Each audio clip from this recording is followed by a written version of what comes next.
Hello and welcome to Europa Universalis 4, and welcome to Beginning Anew. This will be an ongoing series where I analyze countries and discuss some tactics and strategies that you can use to become a world power and dominate the international stage. I'm always happy to receive more requests as to which country I should review next, but for now, let us begin anew. Today's nation, Bohemia. Bohemia is a nation, and it is in the HRE, right above Austria and to the north, east of Bavaria. We are bordering a few countries with Brandenburg to the north, Saxony to the west, Silesia, our vassal, to the east with Poland just behind it, Austria to the south, and as aforementioned Bavaria, including the minors of Würzburg and Palatinate. Now, Bohemia starts in an interregnum, mainly due to the fact that they had a war with Hungary. And as such, you will gain a king that will either be Habsburg or the Bohemian dynasty.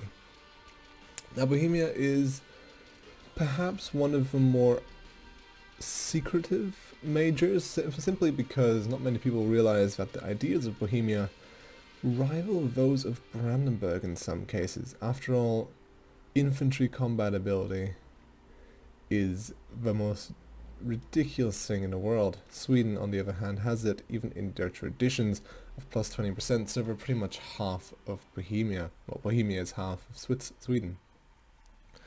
Continue on, we have traditions are advisor costs minus 10 and imperial authority plus 10% as well. Of course, that means HRE is always a good choice. Continuing, we have Compacta of Prague. Hussite wars are over, and so we get tolerance of heretics plus 3, which is always good if you're going to go Protestant. Decide that Catholic land is perhaps a bit too revolty. An elective monarchy, your legitimacy plus 1%, always good to have. We've already discussed this one. Letter of Majesty, national unrest minus 1, also very, very nice. This though, tech cost minus 10%. That is ridiculous because unlike Poland and Lithuania, you are a Western tech, which means that by the late game you will be ahead, and it would be strange to not see you ahead. After that we have the Kurnorian deal, not quite sure how to pronounce that one, but a stability cost modifier of negative 10%, and Czech nationalism gives us hostile core creation cost. However, at that point you're usually so large no one dares attack you anyway. Lastly, our ambition is Land Leader Fire, very good for late game. If that was shock, it would not be as wonderful. However, we do start off with our vassal of Silesia,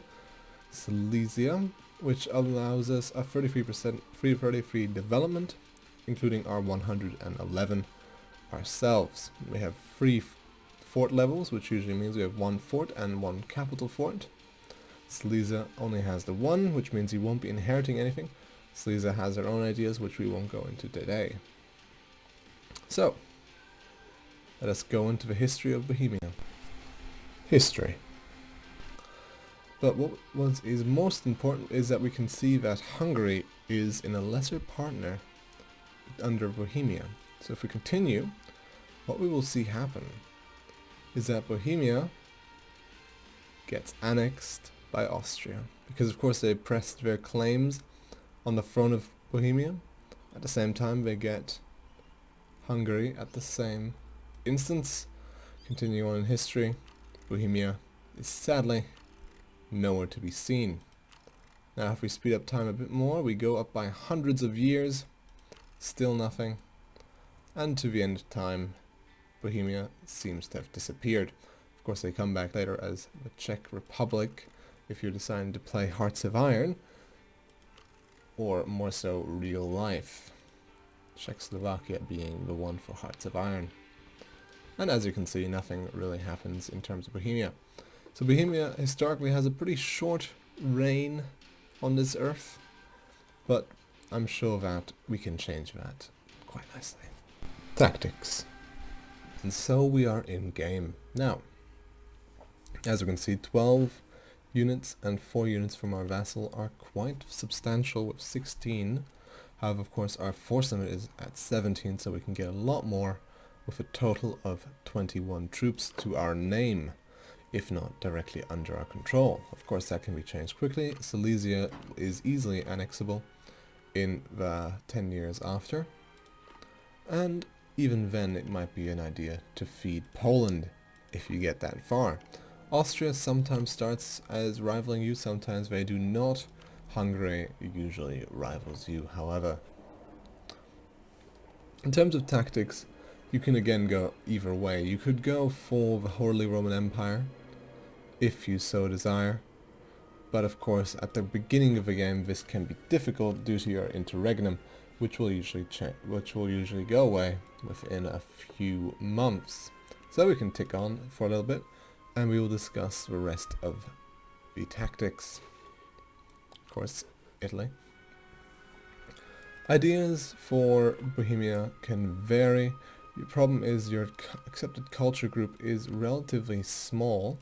Of course, you belong to the Polish culture group, or more correctly, the West Slavic, before I get anybody on my back. So any expansion that you would want to do most efficiently would be towards Poland.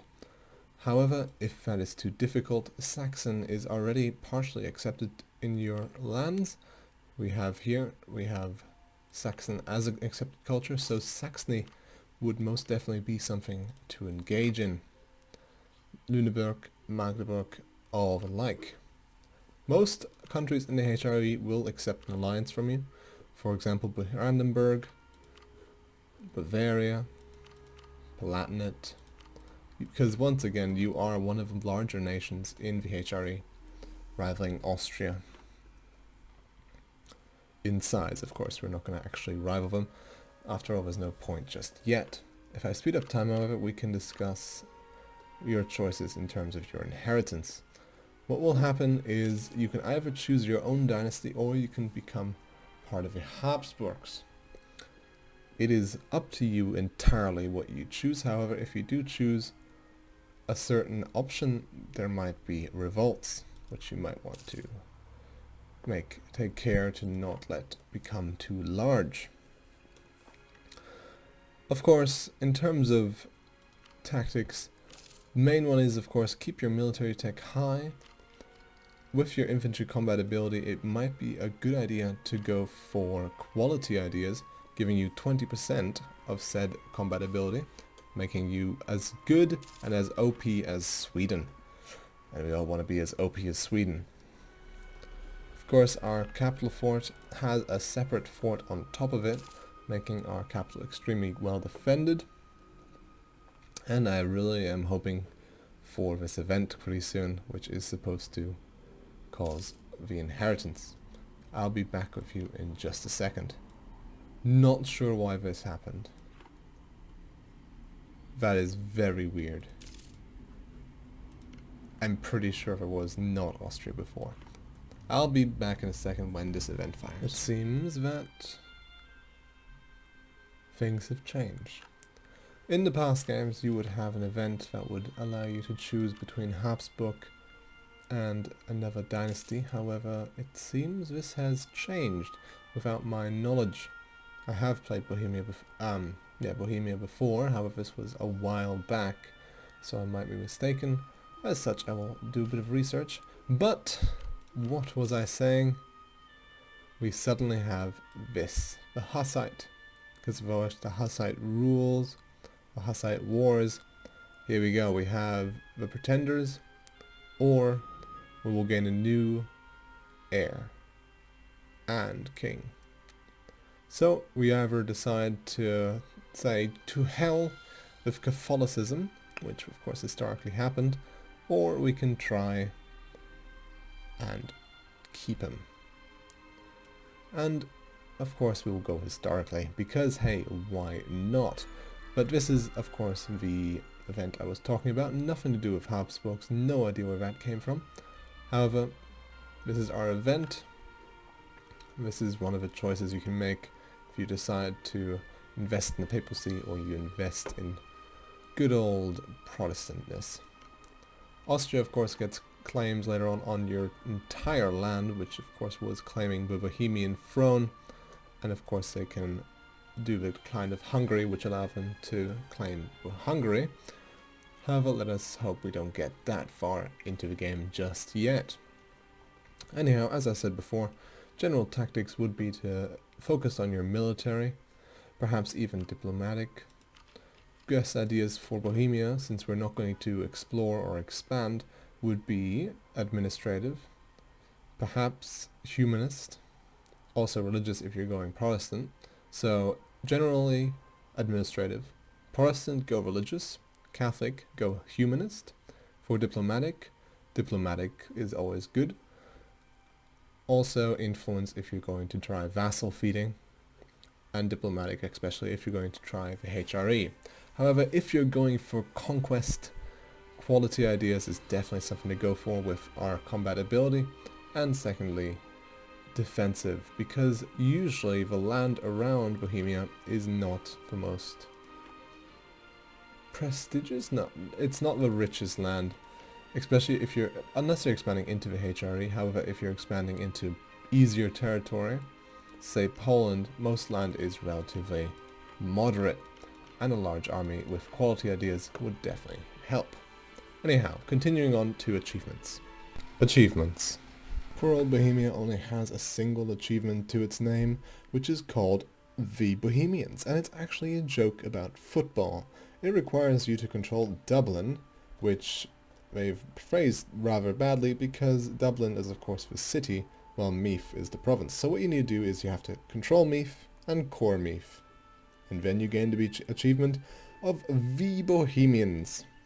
However, I do say myself that perhaps one for the history books would be a reverse Austria, that Bohemia actually personal reunions Austria and Hungary, or even better, that Austria has a union over Hungary and then Bohemia claims it. But that is just my bickering. So the only achievement for Bohemia personally is the Bohemians. Anyway, thanks for watching. Hope you enjoyed the information, that is. I am going to start a new campaign reasonably soon once Mare Nostrarum comes out.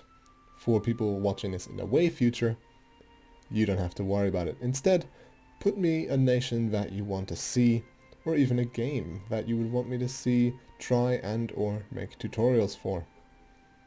But that's it for now, and I'll see you next time.